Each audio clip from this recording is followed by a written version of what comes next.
Leo XIV has occupied the throne of Peter for exactly 1 week. How is the new pope already setting the tone for his pontificate, and what challenges lie ahead?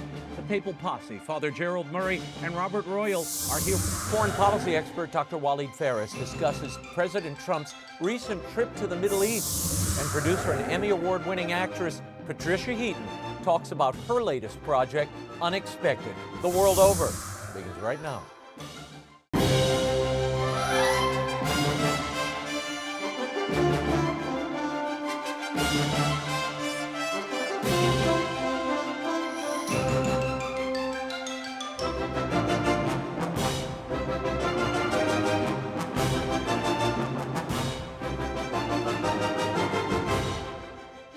Now, Raymond Arroyo.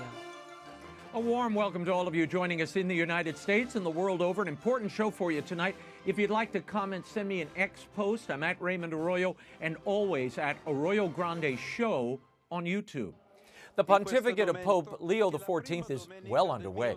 Here to reflect on the first week and with analysis of what Pope Leo and the Universal Church will face in the months and years ahead, I'm joined by the papal posse, editor-in-chief of thecatholicthing.org, Robert Royal, and canon lawyer and priest of the Archdiocese of New York, Father Gerald Murray. Gentlemen, thank you for being here. We are a week into this new pontificate of Leo XIV, and as he gets down to business, he had a few notable audiences this week that I want to explore.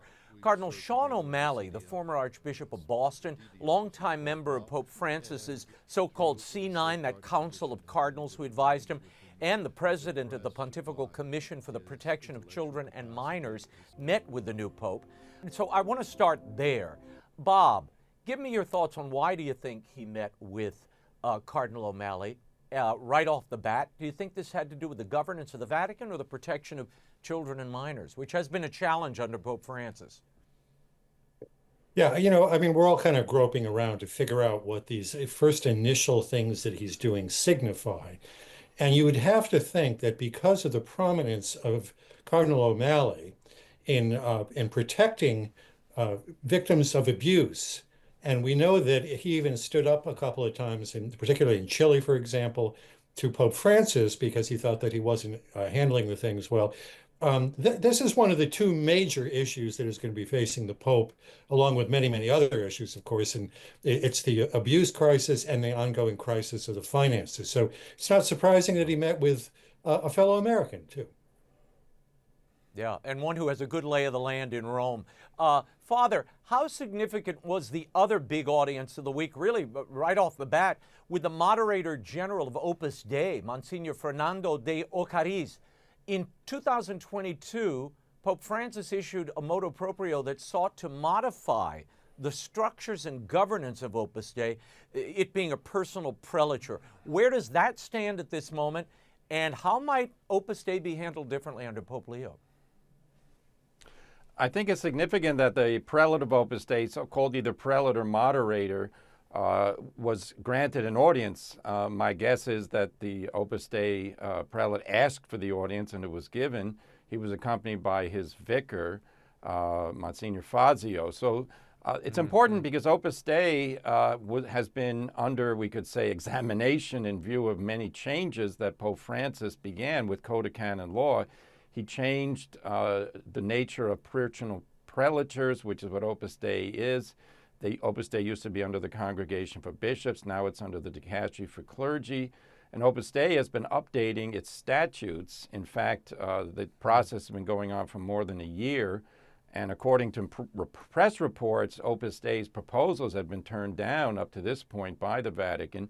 Now, interestingly enough, the day that Pope Francis died, Easter Monday, Opus Dei began its general meeting in Rome with representatives from out the world, and they were going to examine the statutes. Well, they postponed the statute examination in view of waiting for the new pope. So I imagine the prelate of Opus Dei went to talk about that, and Pope Leo has a knowledge of Opus Dei because Peru, Opus Dei is very well known, and in fact, the Diocese of Chiclayo, where he was the bishop, previously had an Opus Dei priest as a bishop. So I think it's very significant, and I hope and pray that Opus Dei will, be given a canonical hearing that will include all the elements that make up the personal prelature and how any changes would have a negative impact on Opus Dei.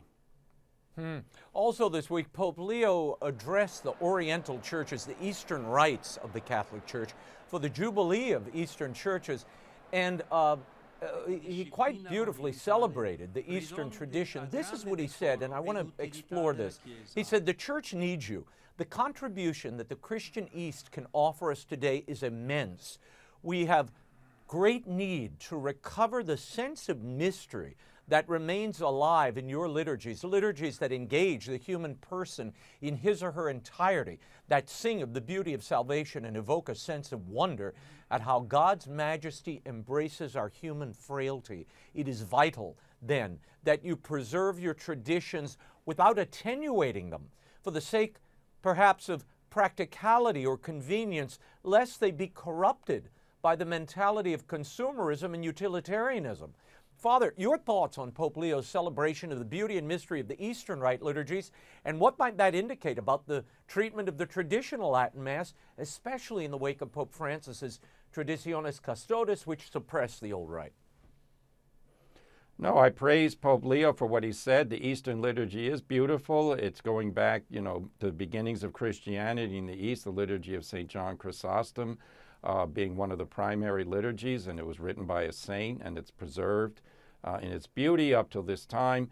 All of that is true. Liturgy is meant to bring the soul into contact with God, and God is a mysterious, invisible presence. So the liturgy tries to make visible and sensible those elements of mystery. That's exactly why people have been asking the Holy See to continue to allow the traditional Latin Mass to be celebrated without restrictions or even its suppression, as Pope Francis made clear he was interested that everybody go to the new Mass. So I think this is a good sign for those who like the traditional Latin Mass, and I would say the whole Church should learn that having different liturgies is a way to express in common our search for God and God's coming to us in mystery through worship.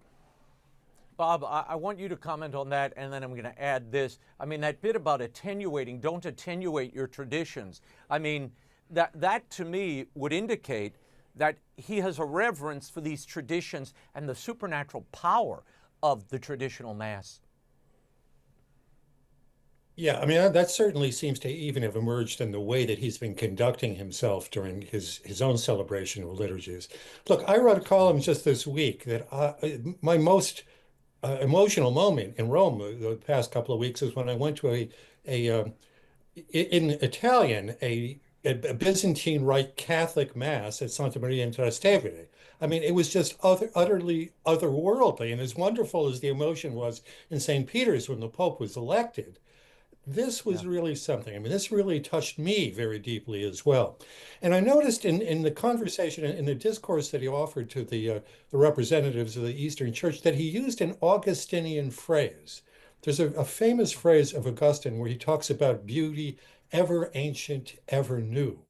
And he used that phrase when he talked about the depth of spirituality that the Eastern tradition has been able to preserve. And its importance because it comes from a church that very often, because it was behind the Iron Curtain, because it's been dealing with militant Islam, has survived through suffering and yet has brought this great beauty and depth. And we need it. We need it very desperately in the West. You bet. Yeah, and Bob, I mean, you leaned into the next part of what I wanted to ask you. During that address to the Latin, or Eastern rites rather, Pope Leo implored Christians in these often war-torn regions not to leave their lands despite the violence surrounding them. Bob, you've got a new book on martyrdom out now, which is an incredible read. We've addressed that shrinking population in those ancient communities for years. How significant is this focus of Pope Leo on the persecuted Christians this early in his pontificate? Well, I want to say his election displaced promotion of the book in Rome last week, which was originally the reason why I was supposed to go over there. But of course, I noticed that because I had just written this book. It just came out last month. And what he's asking is actually for heroism and holiness, because if you read about the conditions of Christians in these historic Christian communities that go all the way back to the first days of the church. I mean, St. Paul on the road to Damascus, it's one of the most famous episodes in the early part of the church. And millions of these Christians have been leaving. Bethlehem, where our Lord was born, has been greatly reduced in the number of Christians there. So for him to say, don't leave, and and be brave in your circumstances is really to call not just for holiness but for heroism. And he's also been working previously with Aid to the Church in Need, which supported the book that I just wrote, which has been trying to rebuild communities in the Middle East in particular and encourage people to come back. So I think we're going to see more of that. For the fact that he raised that up right now at the beginning, I think that's a significant moment. Father, something Pope Leo did not mention in his address to the Eastern churches was synodality, nor was it mentioned in his audience with journalists, which we'll get to in a moment. But the Vatican's synodal office made a grand pledge to support Pope Leo, noting that, quote, the synodal journey continues under his leadership. Your thoughts on Pope Leo's omission of synodality in these two meetings, despite his early mention, and what do you make of the push from the old synod guard here? Well, it's hard to read into silence, whether it's because he had other important things to say and didn't want to bring that up, or if he was intentionally leaving it aside. We really can't interpret the tea leaves on that. He did mention synodality both in his remarks from the loggia of the balcony when he was elected, and then he mentioned it also in the Mass he celebrated in the Sistine Chapel with the cardinals. What remains to be seen, of course, is how he understands synodality, because synodality is largely an undefined term. If we look at it historically, as we've discussed on this program, synodality goes all the way back to the apostles. It means meetings of bishops. And then Paul VI, following Vatican II, established the Synod of Bishops as an institution, not part of the not part of the Roman Curia, but attached to it in a sense, which was to bring bishops from out the world to Rome to talk about current problems. Pope Francis took it in an entirely new direction, where he made it basically a meeting of every category of the baptized to kind of come together with the Pope and figure out what to do, but thereby diminishing the importance of bishops and then confusing roles. So I'm not sure what Pope Leo's understanding of synodality is. My hope and prayer is that he will restore what Vatican II intended, which is that the Synod of Bishops is a synod of bishops, and that the input of laity and others, such as priests, deacons, and religious, that's all advisory. It's not determinative, because bishops alone are the shepherds. Yeah, this will tell us the direction of this pontificate and, which way he's tending, this definition of synodality. Cardinal Jean-Claude Hollerich, the Relator General of the Synod on Synodality under Pope Francis, weighed in this week when asked about Pope Leo and what he might do about Fiducia supplicans. That's the document Pope Francis issued allowing the blessings of same-sex couples. Hollerich said this, about Fiducia supplicans, I hypothesize that the new Pope could reinterpret but not abolish it. By the way, the Church does not intend to equate same-sex unions with marriage. In fact, the declaration places the emphasis on the fact that every person is blessed by God. Bob, your thoughts on the Cardinal's assessment there? Hollerich also acknowledged that Pope Leo follows in Francis's footsteps.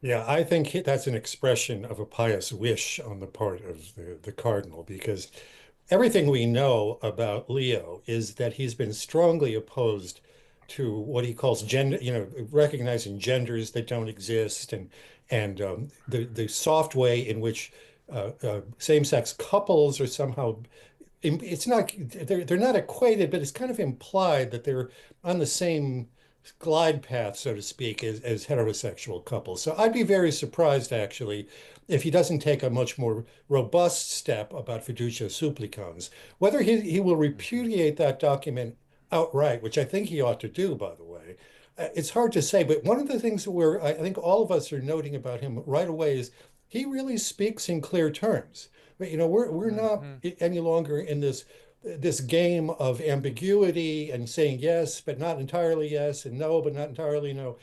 I think he speaks his mind forthrightly because that's the kind of person that he is. And it will be interesting to see if he does turn to that document, how he handles it. Yeah. Father, during and following the conclave, a story surfaced that claimed that there was some kind of agreement between the current Pope and Cardinal Raymond Burke and traditional-minded cardinals. I got into it on the Arroyo Grande podcast this week with Vatican journalist Diane Montagna. Listen. There is a major story out there that Pope Leo, then Cardinal Prevost, attended a meeting at Cardinal Raymond Burke's apartment before the conclave. I have spoken to about 7 sources about this.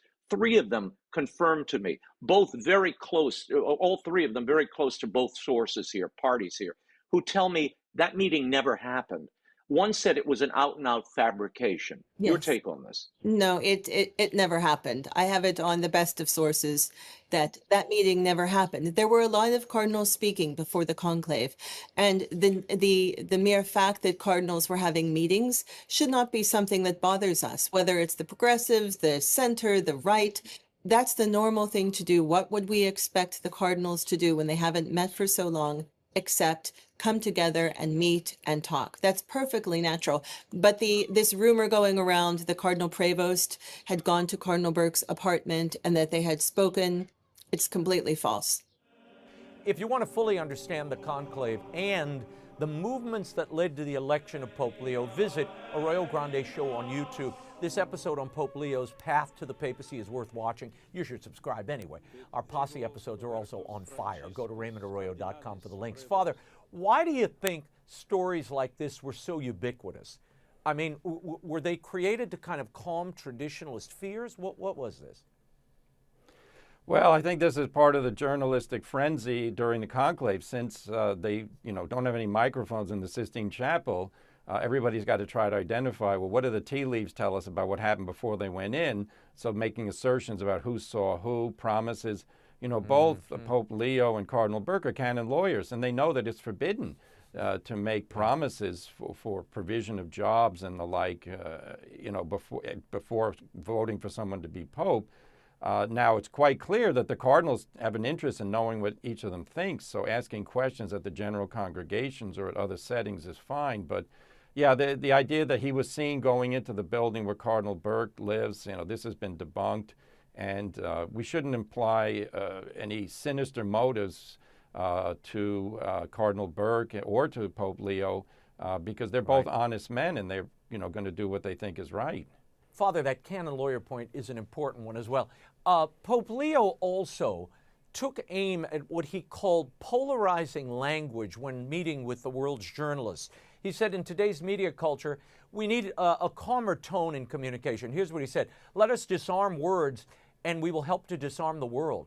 Disarmed and disarming communication allows us to share a different view of the world and to act in a manner consistent with our human dignity. Bob, he seems very conscious of the media and this media environment, certainly aware of the effect of rhetoric in the public discourse. Yeah, and I think the interesting thing is that at the same time, he doesn't give you the impression that he's trying to implement some kind of media strategy or he's being manipulative. Again, I think he's speaking from that Augustinian heart of who he actually is. And he would like us to, maybe this gives us an indication of where he's going to go with synodality, because obviously there's been a lot of heated rhetoric about what's going on in synodality. And for people to really make any kind of progress about contested issues, they have to be willing to be sincerely there to listen and to learn from one another. It's a very difficult thing to do. We know that in the secular world, the world is just going absolutely crazy, not only here, but in other developed nations as well. It's a difficult thing at this moment. And the church itself, let's be frank about this, is itself very deeply divided the way that the secular world is. And we're passing into a new moment. And I'm interested, I'm going to myself be paying attention to the way that he's drawn some parallels with Leo XIII, where he thought that Leo XIII had noticed a revolution that was taking place at the end of the 19th century. He sees one taking place in 2025, a different type of revolution, but nonetheless one that needs to be managed. Yeah. Among the major challenges facing Pope Leo as he embarks on this pontificate is the Vatican's dire financial situation. Numerous reports show that the Vatican faces a budget deficit of around 94 million, but I've seen it much higher than that, and a pension fund imbalance estimated to be between $600 and $700 million unfunded. According to a Reuters report just before Francis was admitted to the hospital in February, Pope Francis was facing strong resistance from senior cardinals when he pushed for budget cuts. Father, what might he do, Pope Leo, to curb some of these expenses? I mean, let's start with papal nunciatures, which cost the Vatican about 41 million euros back in 2021. Well, this is a big issue for the Holy See because the extent of its activities is worldwide, but its source of revenue has shrunk and it is not adequate to fund what the current obligations are. Now, nunciatures are important because the Pope sends nuncios, bishops throughout the world, and they are the ambassadors to the secular government of the country where they are, but they're also the representative of the Pope to the hierarchy of each nation. So each episcopal conference, each country, that's how the Pope communicates with them. And the nuncios, most critically, are the ones who compile lists for new bishops to be assigned in the country they're responsible for. Now, you can save money by combining some nunciatures, which they already do. There are many smaller countries which have one nuncio for, let's say, 4, 5, or 6 different countries. But it's important to know that nunciatures in certain countries where the interest of defending the church is paramount, where you might have persecution going on or a government that is seeking, to curb the influence of the church, having a nuncio present really makes the Holy Father present on behalf of all Christians. So this is an area they should do some careful study and figure whether cost savings would unfortunately hamper the mission of the Holy See, or they can reconcile those two things. Yeah. Bob, the Dicastery of Communications, which is kind of shocking, that's the biggest portion of the Vatican's budget, 43 million euros in 2021, just that year. Your reaction to that, and what might they do to streamline those operations? Yeah, I mean, I think we were all shocked when we saw those numbers come out because, as we've said many times, it doesn't seem like the communications in the Vatican are particularly well handled. There are even between different parts of the Vatican, there often doesn't seem to be very good communication. I think even Francis, if I'm remembering this right, was talking about paring back Vatican radio. Is it really effective? Yeah.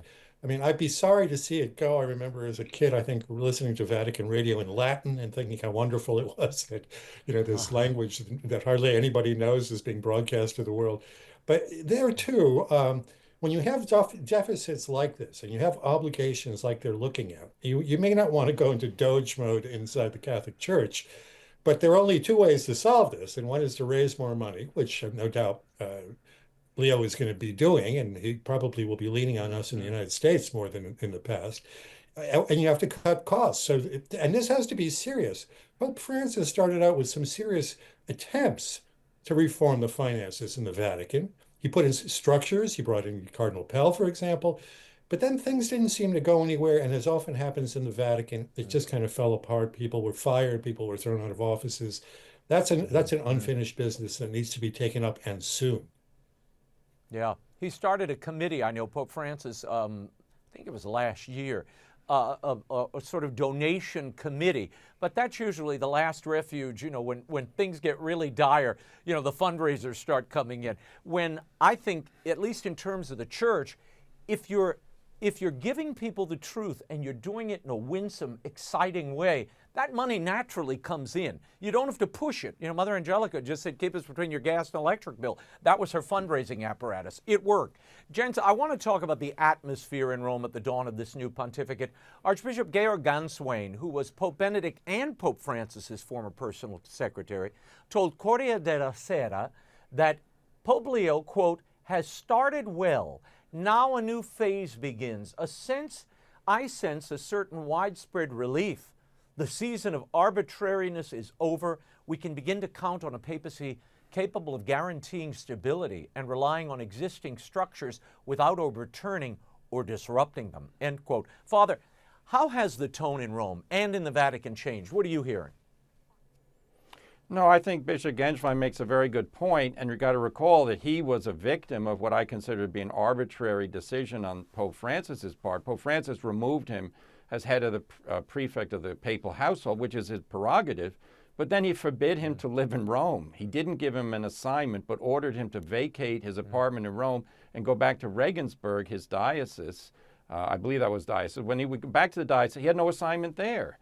And he languished in that position for at least 6 months or more. Now, God bless Pope Francis, because then he made him a nuncio, and he's currently holding that role in Lithuania. But remember, Cardinal Burke's salary was cut off because Pope Francis said that he was a source of disunity. These kind of actions shocked everybody in the Roman Curia. And then recall what he said once in a meeting with the Curia. He said there were a lot of leprous courtiers working in the Curia.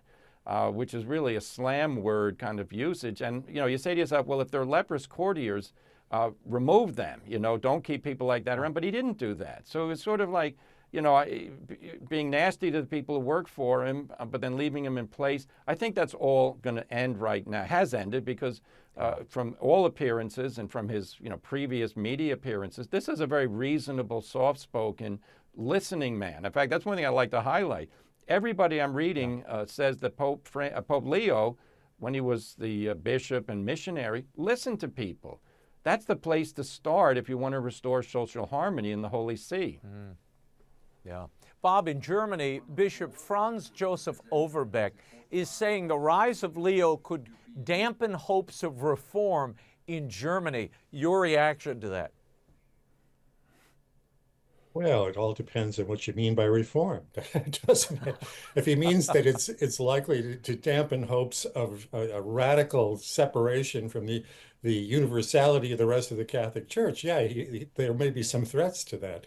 But I would hope that that Pope Leo is going to bring some fresh energies to that situation. Look, we have talked about this before on this show. Francis was very harsh toward at least the people who worked for him were very harsh toward the traditional Latin Mass. Meanwhile, there's a much, much more radical, schismatic possibility coming out of Germany. And so something needs to be seriously done about that. And otherwise, we're going to have another split in Germany like the previous Reformation. I mean, we can't have one church in which homosexuality is being blessed, there are women priests and women deacons, etc., and another in which the rules are entirely different. I think that's going to be a hard thing for Leo to take on. But he's the kind of guy, you rightly say, who he gives you this impression, and I think that this is also interesting about him. He gives you an impression of a guy who listens, but at the same time, he's his own man. And he isn't harsh in the way he responds.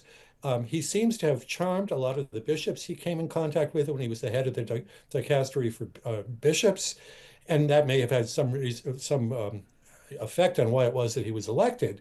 But there's both strength there and a kind of openness. And that, to me, is a very interesting and an attractive combination. I'm told by some cardinals and bishops who are close to him that he apparently went through the blades when he was working at the dicastery for bishops for the last couple of years, because many of the suggestions he made, many of the candidates for bishop that he offered Pope Francis were kind of dismissed summarily. And I think he's very aware of what precedes him and what the remedy might be in these days that he has certainly much more control and influence over. Finally, a bipartisan group of lawmakers led by West Virginia Republican Riley Moore is introducing a resolution to officially congratulate Pope Leo XIV on his historic election as the first American pope. And Vice President J.D. Vance and his wife, as well as Secretary Marco Rubio and his spouse, will lead the U.S. delegation to Pope Francis's inaugural Mass on May 18th. Gents, very quickly, your thoughts on the American response thus far to this first American pope. It is incredible. This is remarkable, Raymond. We have an American pope. The Catholic Church in the United States was originally a missionary church, and now we've become, the supplier to the world of the first American pope. So it's a great honor for our country. It's a great honor for, Pope Leo's parents and all of his ancestors who remain faithful to the church. I'm glad that the United States government is making this effort to recognize the uniqueness of this situation. The important thing, of course, is that the people of the United States need to know that the Catholic religion teaches that God is sovereign over the whole world. Therefore, the Pope represents God in the world, and we need to remind people of that. God does rule over all nations, including our own. So under God, we have to obey his law, and we have to be a light and a beacon of hope and charity for the world. That's the important thing we need to keep in mind. Yeah. Bob, very quickly, almost out of time. Yeah, and I think that that's what the Pope has already been emphasizing, that and it's that deep Augustinianism that he has in himself. He clearly is emotionally attached to the United States, to Latin America. He spent time in Italy. He speaks 5 different languages, but he can communicate very easily. But it's wonderful that at this moment in our own tumultuous time here in America, that we've got an American Pope, we've got a delegation going over there, and I can't wait for him to come here. All right, we will leave it there and await that moment. For commentary from Robert Royal and Father Gerald Murray, visit thecatholicthing.org. Thank you, gents. We'll check in with you soon. President Trump wraps up a multi-day visit to the Middle East with stops in Saudi Arabia, Qatar, and the UAE. What does he hope to achieve? With analysis, I'm joined by foreign policy expert, co-host of the War and Freedom podcast, Dr. Walid Phares. Walid, what is the significance of these meetings? And tell us about the deals between the U.S. and these Gulf countries that are being announced. Very, very significant what has happened. The president went to Saudi, Qatar today, the UAE. These are 3 major players in Middle East politics, in Arab politics, and relationship with the United States. But let's be clear. On the business level, on the financial level, it was a smashing victory. 600 million up to $1 trillion from Saudi Arabia. That's big. 1.2 billion from Qatar. That's also big. But 1.4 trillion from the UAE. So this alone could act against our debts. Just this volume, it's enormous. Of course, there were other political matters. Number one is basically, to call on the Islamic regime in Iran to stop their support to terrorism, and then call on all the other Arabs to encircle basically that regime. And last, probably the most important to me, is the Abraham Accord. There was a clear call by the president directly to Mohammed bin Salman that you should come and join the Abraham Accord. That's the vehicle, that's the tool for the future. Yeah, but Walid, I thought Saudi Arabia was already a participant in the Abrahamic Accords. Was I wrong in that? No, it was not a formal member of the Abraham Accord. What the role they played. I was part of the genesis of these conversations, summer 2016, and I remember I spoke with you about it at that time in the fall of 2016, early 2017. Saudi Arabia played the role of convincing all these partners who came to the front, the UAE, Bahrain, and later on the other countries that joined, that go ahead, go. I'm here to make sure that the jihadis are not going to play games with you. It happened in May of 2017. And of course, during the summer of 2020, the formal document was signed, and Saudi was always expected to continue. But problem was, and we had that discussion, is that in 2020, Trump didn't win. And we had another administration, which actually paralyzed the Abraham Accord, paralyzed all the projects of Trump for 4 years. So now it is as if we are out from that grave and back to action and moving towards the second phase of the Abraham Accord. Yeah. President Trump also held an extraordinary meeting on Wednesday, Walid, with the president of Syria, Ahmed al-Shara, just a day after announcing that the U.S. would lift sanctions on that country, a move that would ease the economic stranglehold on the nation that is seen as central to stability in the Middle East. He received a standing ovation for the announcement. Tell me the impact of lifting those sanctions.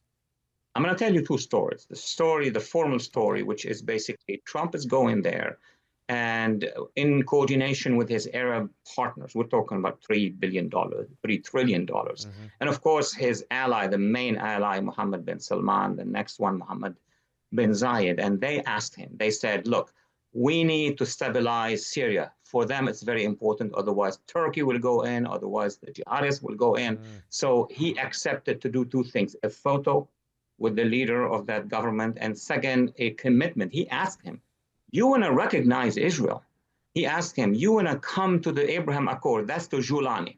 Reality is that the second story is that it's a challenge, and we'll see how they're going to do it. Yeah. Julani is still the head of Hayat Tahrir al-Sham, HTS, which is a jihadist organization, on our terror list. So there is a risk, there is an attempt to create the conditions for a reform by this organization. But two conditions are on the front. Number one, hey, recognize Israel. Number two, more important for discussions you and I had, do not persecute the Christians. Do not persecute the Alawis. Do not persecute the Kurds and the Druze. That's the internal challenge. And once President Trump will be back with conversations with Congress, there will be a road plan for HTS, the rulers of Syria, to be accepted fully by the international community. It's a very practical approach, I have to say, Walid, using these economic levers to move the culture and frankly, promote peace and instigate peace in the region that has been elusive for so many years.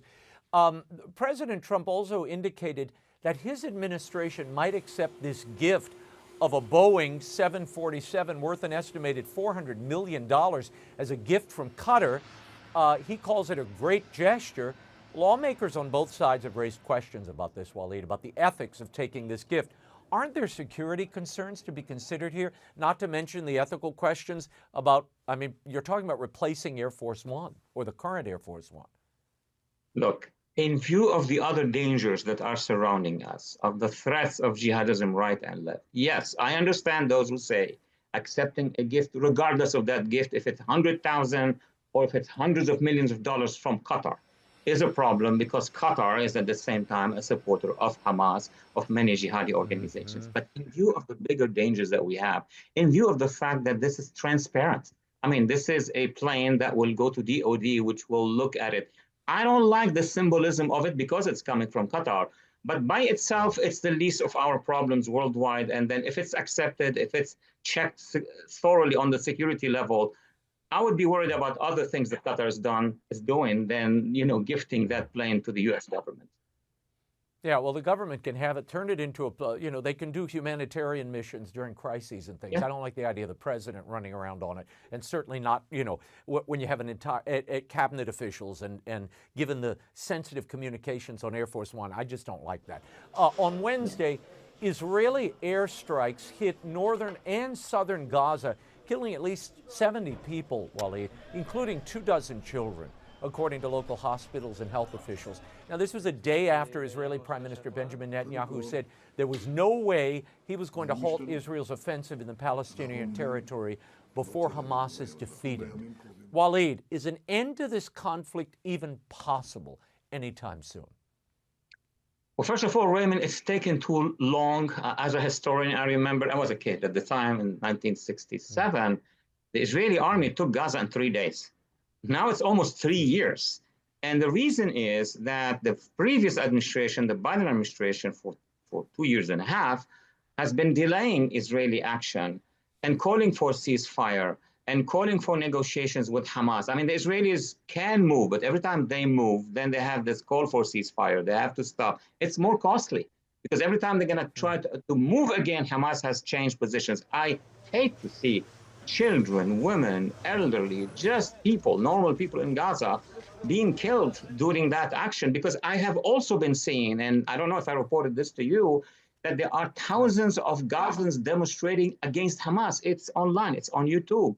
They want this war to end. The Israeli public wants this war to end. So either we're going to go quickly and finish it so there will be no more civilian casualties, or we're going to stay in the same position. Yeah. Hamas on Monday released an Israeli-American soldier, Idan Alexander, who had been held hostage in Gaza for more than 19 months, Walid.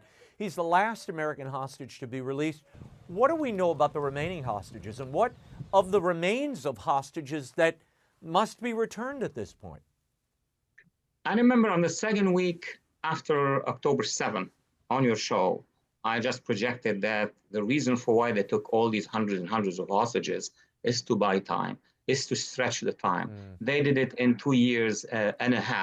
They are proposing one hostage, then another hostage, then they suspend the negotiation. And even they could think of keeping a few for them when the leadership may leave the enclave if Israel really takes over. That has been a disaster, keeping those hostages, not resolving that problem for the first 6 weeks. And now, of course, they are releasing the last one because they know that at one point, President Trump is going to the region and then proposing a final act in this conflict. So they want the final act to be in their advantage, not in the advantage of the Israelis. That's why they used every single prisoner, every single hostage, till they get to the negotiations, which are underway now, on behalf of the Trump administration and hostages, moderators like Qatar and Saudi Arabia. Yeah. Walid, we have to leave it there. Iran, an imperialist republic, and U.S. Policy by Dr. Walid Phares is available at bookstores everywhere and online. Dr. Phares, thank you. Thank you so much. She's an Emmy Award-winning actress for her role as Deborah Barone on the hit CBS sitcom Everybody Loves Raymond, though it's not true. She joins me tonight to talk about a movie she's produced with her husband, David Hunt. It's called Unexpected, a bittersweet family comedy that touches on themes of infertility and adoption. It's currently streaming on Amazon Prime. Here's my interview with Patricia Heaton. Patricia, thank you for joining me. The movie Unexpected features a serious topic, infertility, but it handles it with kind of a quirky humor and a life-affirming plot that discovers joy amidst the sadness and the chaos of these characters' lives. The movie is available now on Amazon Prime Video. How did you first come across the book on which it's based, Enslaved by Ducks? Yeah, our agent at the time found the book for us, and it was quite charming. And what was interesting, it did not actually have an infertility plot line in it. It was really just about a guy who was kind of depressed, and his wife was collecting a lot of rescue animals. And we had written had a script written just based on the book, and it just didn't feel like there was any there. And so we leapt off of the fact that she was taking in all these rescue animals, and we focused in on that maternal energy that people have toward their pets. And we thought, what if the reason she's getting all these animals is because they're struggling with infertility? And that just made the whole movie come alive. And what was really interesting is we suggested this to our writer, and he came back with a rewrite in like 2 weeks, which is very fast. And we said, wow, that was quick. And he said, well, I never told you, but my 2 daughters are adopted, and we went through this. And so much of what is you see in the movie is verbatim from what he struggled with his own wife and in their marriage. And this is April is the National Infertility Awareness Month. So we wanted to have people become aware of this movie, because I think, there's a lot of the sort of medical aspect of what it takes to, go through all that kind of stuff, IVF, what have you. But there's an emotional toll on a relationship, and it includes men and what they feel about going through it. And in our movie, which, as you said, is done in kind of a funny, quirky way, is about this couple. She wants to adopt and he doesn't. And it's about trying to get on the same page at the same time, and how men emotionally deal with it. I want to give our audience a little taste of the movie. This is what you can expect. This is Unexpected. Where does this kind of wood come from, Rupert? I don't know, Bob. I think it's from a tree. It might be nice to have a little animal hopping around the house. We could call him Binky. Oh, there's a chance that when he bites electrical cords. I need to take you off rock and roll reviews for a while. The Underdeath review. I can't use it. What was wrong with it? You just wrote the word lies 9 out of 12 times. How long did you want it?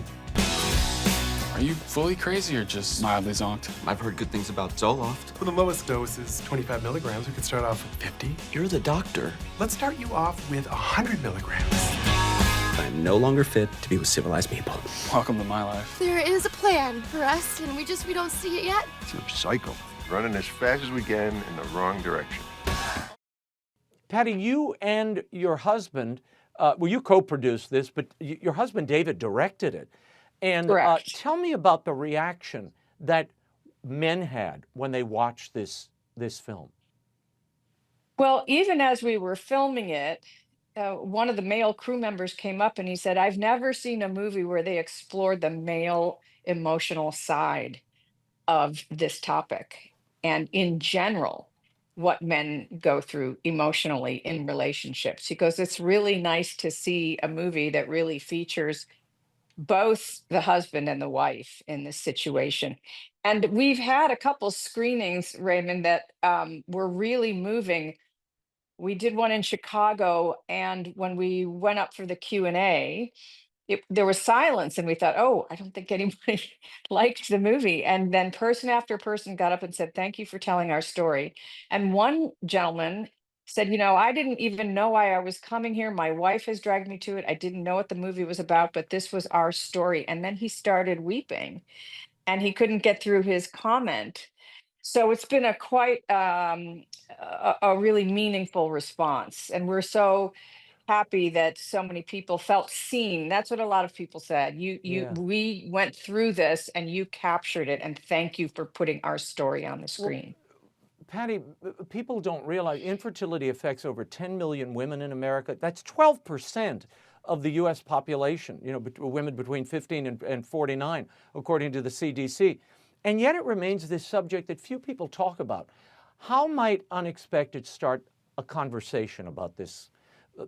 The topic of infertility and how it does affect us all and the impacts it has on us. Well, I think it's so hard for people who are struggling with it. Often you'll say to somebody, oh, do you have kids? And someone will say no. And then you don't know whether to say, do you want kids, or are you choosing not? Like, it's a topic you can't even begin to go into because it's so personal. And it can be such an emotional minefield for people. And yet our society is really organized around families, schools, churches, communities.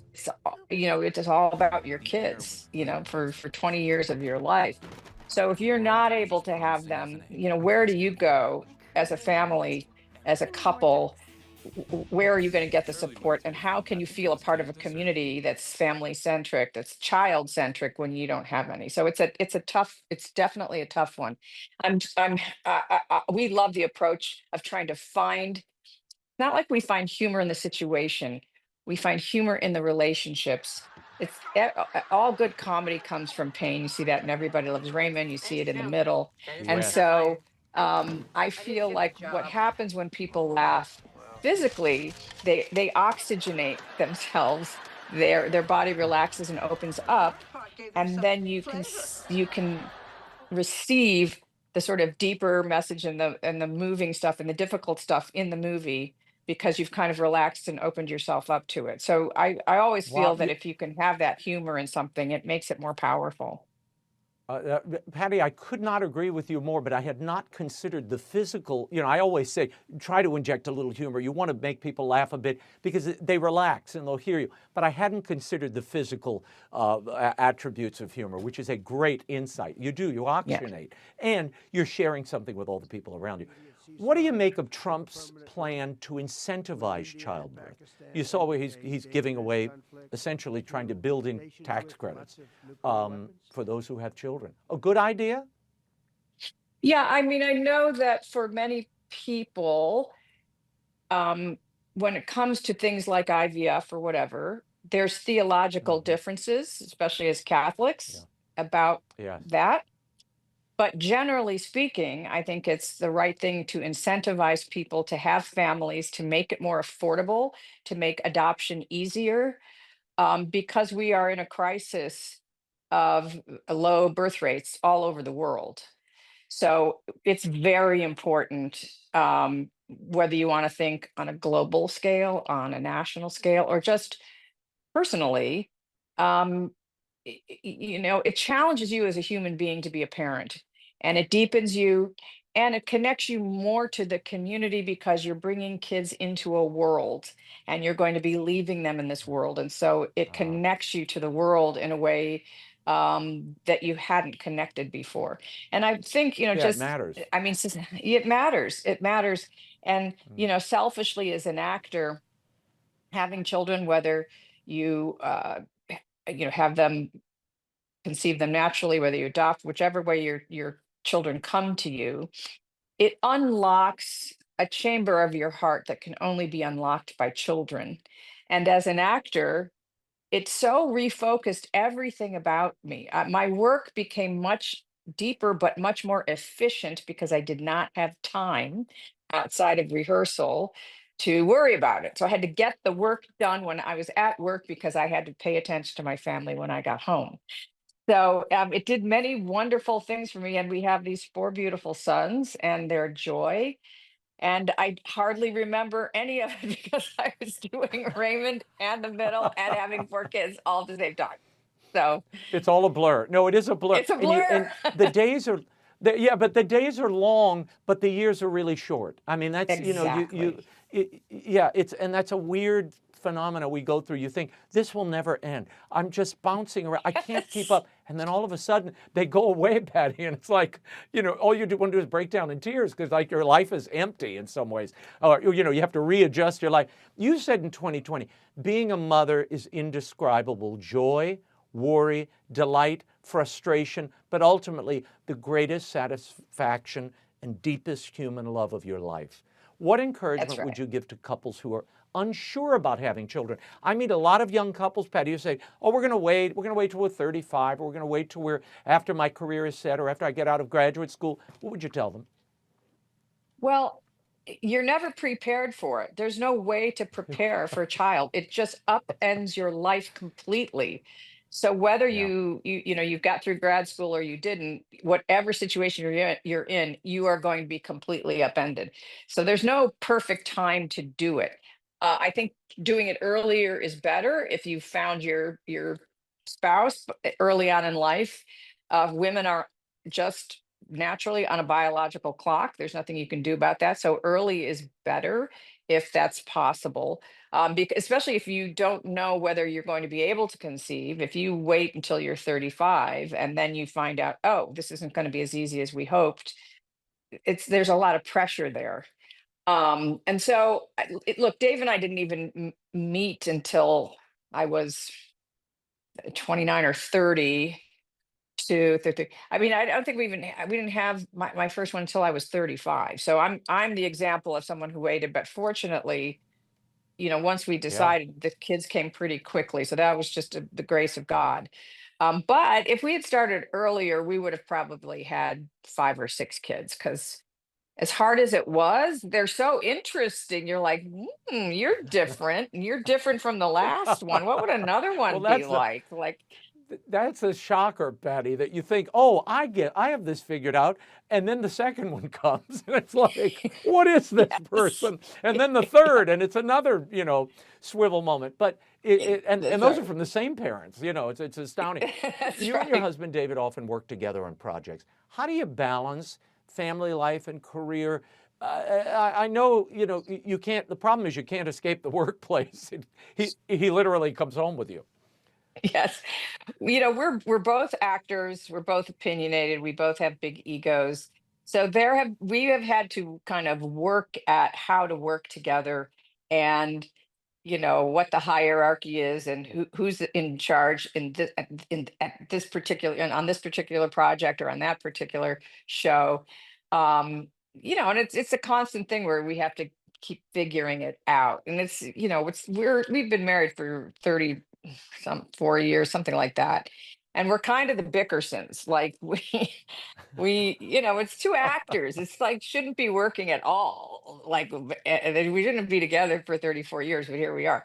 But it's because it's just like a real relationship, and you can't let the fact that you have disagreements or personality clashes be a reason that you're not together or not working it out, especially if you have kids. Patty, as the world commemorates the life of Pope Francis, I know you all had an opportunity to meet him. What was that experience like? What did you take from that encounter with the Holy Father? Well, he was still pretty fragile. Even back then, that was 2022, and there was a bit of a fragility with him. He was in a wheelchair. But we were there with a number of artists, and it was sort of a meeting of people talking about how to use their gifts that God has given them. in the world of arts. And he talked about the importance of the arts and the importance of putting beauty into the world. And I think, the Catholic Church in its long history has really always glorified God through the arts. And so it was a very meaningful coming together. It's part of our history as Catholics. And, we continue to, when you think of Pope John Paul, and that he had started out as an actor, which I always loved. It's wonderful to see, to be a part of that, and to know that that's our heritage and that's our calling. It's our calling. Not everybody can be a brain surgeon, and not everybody um, can be a scientist or a banker. Because sometimes I look at what I do and it just seems silly. But somebody's got to make people laugh in this world. That's right. And I feel That is blessed right. that God chose me to help make people laugh to get through some of these situations. We're starved for joy, Patty. And I have to tell you, my wife was recently ill. She had a foot thing, surgery, and couldn't leave the house. We found Everybody Loves Raymond episodes, and they just were a delight in the middle of the day. You can just sit back and enjoy. Everybody can relate with the foibles of this family. And when you're Italian, you really can relate. And it's just, John Paul was right and Francis was right. Beauty is so needed in the world, and you do a wonderful job doing that and have throughout your career, and especially in this new film as well. So I thank you for bringing it into reality with your hubby, and we'll touch base in the days ahead. And you can go watch Unexpected now on Amazon Prime Video, and I think you should. Thank you, Patty. Thank you. Thanks so much for having me. Before we go, EWTN's Matthew Bunson is writing a new book called Leo XIV, Portrait of the First American Pope. It's available for pre-order from the EWTN catalog. And let me start by saying, pretty amazing you've been able to write this so fast when the world didn't even know who the new Pope would be just 8 days ago. My first question to you, my friend, is why was it important for you to have this book out so quickly? Yeah, it's actually a great question because, as you know, anytime we have a new Holy Father, the world is very curious about him. They want to know as much as they can, as quickly as they can. And one of the things that we realized many years ago, we saw that with Pope Benedict XVI in 2005 and Pope Francis in 2013, is that many of the things that you read or watch in secular media either isn't inaccurate or is sort of a deliberate misrepresentation. So what we want to do with this book is to offer a first portrait of the life, formation, and journey of Robert Francis Prevost from Chicago all the way to Rome, and now, of course, as Pope Leo XIV. You can pre-order the book now at EWTNRC.com. That's all the time we have for now, darn it. Be sure to catch us next week. Until then, we'll be scouting the world over for all that is seen and unseen. On behalf of the staff and crew of EWTN News, thank you for watching. I'm Raymond Arroyo. Bye now.